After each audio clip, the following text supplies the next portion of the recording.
Thomas and Friends, politics, you wouldn't think they mix well. I'll be honest, they typically don't in any capacity.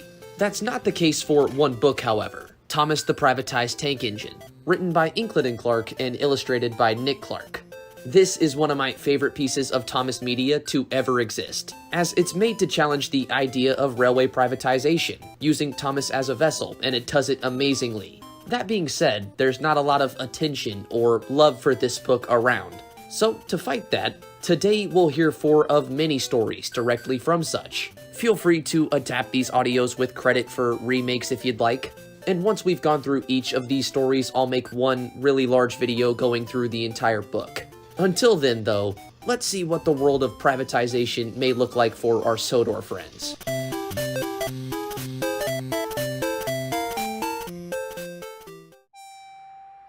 Thomas gets his sums wrong. One afternoon, a man in a pinstripe suit approached Thomas as he waited at the terminus station. "Mind if I take a ride, Thomas? I've heard a lot about your, branch line, and I'd like to see things for myself before we, begin the development program." Thomas loved to show off his branch line to important people, and he chattered excitedly. Well, as you can see, the terminus is perfectly sited, paying in the center of town." "Ah, yes, the center of town," said the pinstripe man, taking a clipboard from his briefcase.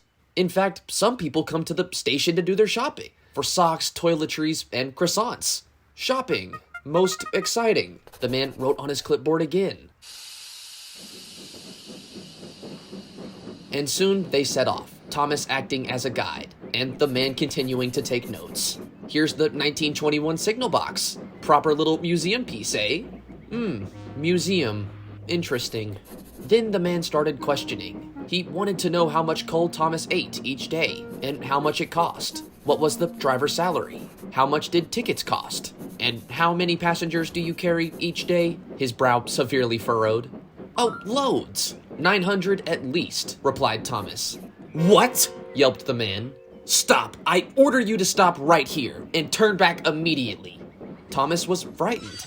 He obeyed, although he knew his passengers would be furious. The pinstripe man relaxed as they reversed back up the line. "These are exciting times for your branch line, Thomas." "Are they?" Thomas was bewildered. "Why, yes. In 3 years' time, it will be a smooth, fast dual carriageway road. The terminus will become the Buffer Stop Center, an in-town indoor shopping complex with a 10-pin bowling alley. Plus, there's potential for substantial residential development where your engine shed is." Thomas felt sick. "Oh, and that last station we passed will become a roadside tavern and nightclub complex." "Oh, how much worse could it get?" thought Thomas. "Let's see, Annie will be parked there as a bar carriage, and Clarabelle will become a linear, display hall. And don't worry, my boy, we won't be sending you to the scrap heap either. No, you'll be the star attraction, under your new name, Starlight Express." Thomas winced.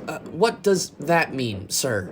"You'll be the center of the adventurous playground. You'll have a nice new coat of paint, red, green, pink, gold, and we'll call the entire complex, Chuffers." On the spot, Thomas had a nervous breakdown.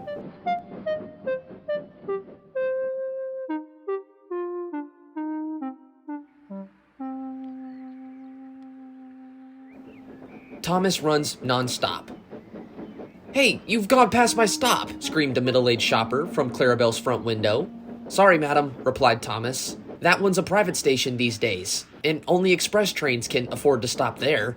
You'll just have to walk from the next public station." But the following week, she had a better idea. When Thomas was approaching her normal stop, she pulled the communication cord. "Thank you," she said primly, as Thomas screeched to a halt beside the platform in the private station. "Look!" yelled Gordon, the Virgin engine, from the opposite platform. "There's someone getting off a local train." 6 liveried porters rushed to the shopper's assistance. They lifted her off her feet and stuffed her back in Clarabelle. "She was wearing a plastic Macintosh. How vulgar." "All right, gentlemen, everything's under control," said the station's public relations manager. He was attempting to calm all passengers who witnessed the spectacle, but even still, they all looked half in mind to make a dash for their BMWs. Gordon was also visibly shaken. "And a carrier bag, too. Ugh, But the shopper had her own back. By the following week, the platform where Thomas's local riffraff used to alight had been quickly fenced off and turned into a city center car park. So now she parks her station wagon on the station, and for half the train fare she used to have to pay.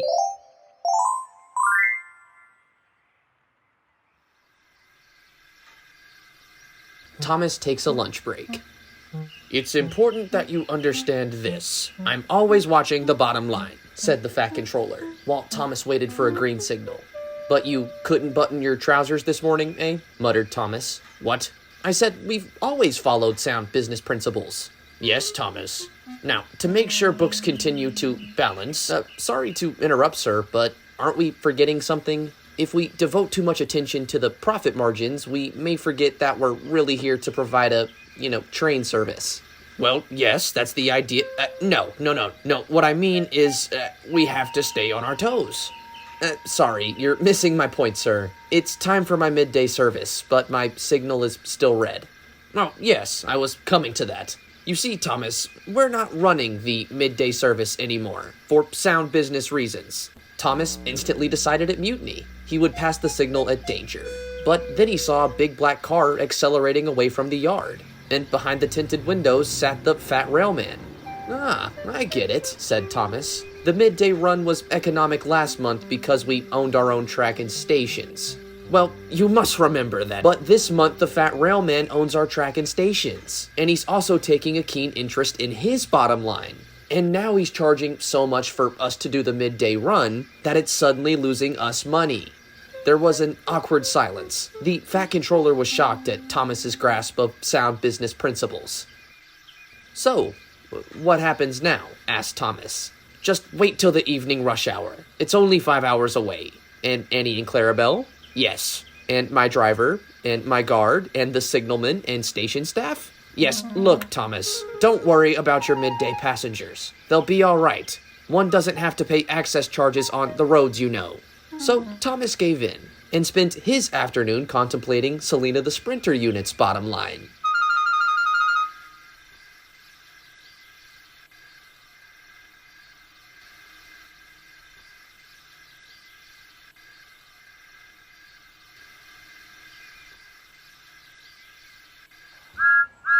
Either subscribe, donate, or get the fuck out.